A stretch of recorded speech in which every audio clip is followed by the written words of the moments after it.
Assalamualaikum guys. Sesi belajar melabur saham bersama FY.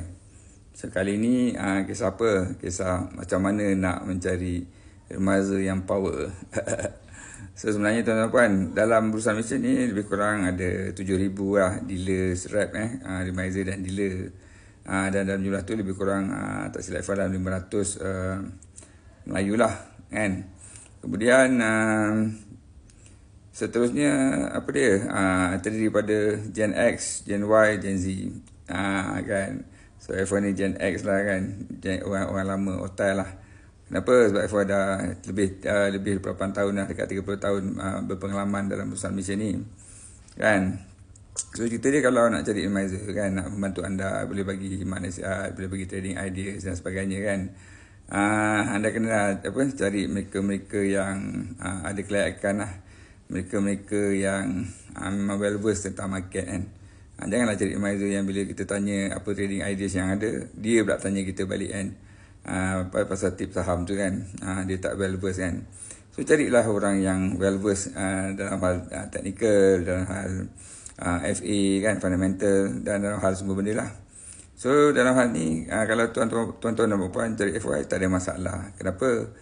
Sebab FY boleh kongsikan semua ilmu yang ada dalam bursa Malaysia.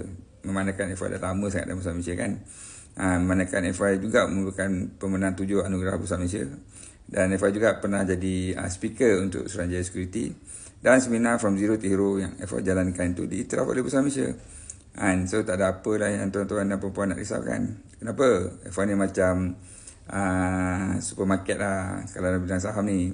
Kalau tuan-tuan nak belajar IPO, boleh. Nak belajar pasal IPO DMT, boleh. Nak tahu apa rahsia dia, boleh. Anda nak belajar pasal apa? Nak belajar pasal placement, boleh. Anda nak belajar tentang investment kan, apakah ciri-ciri investment yang anda nak buat kan, long term ke, short term ke, apakah objektif anda. Boleh bantu juga kan. Anda nak jadi growth investor ke, atau nak jadi income investors kan, dalam strategi yang mana satu, nak guna strategi value investing ke, nak guna strategi can slim ke, dan sebagainya, semua boleh bantu.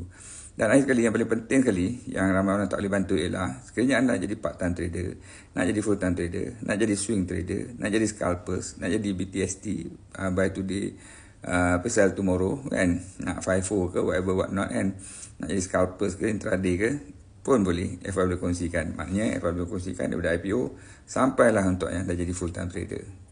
So nak cari advisor, lagi senang, cari FY. Selesai semua masalah anda.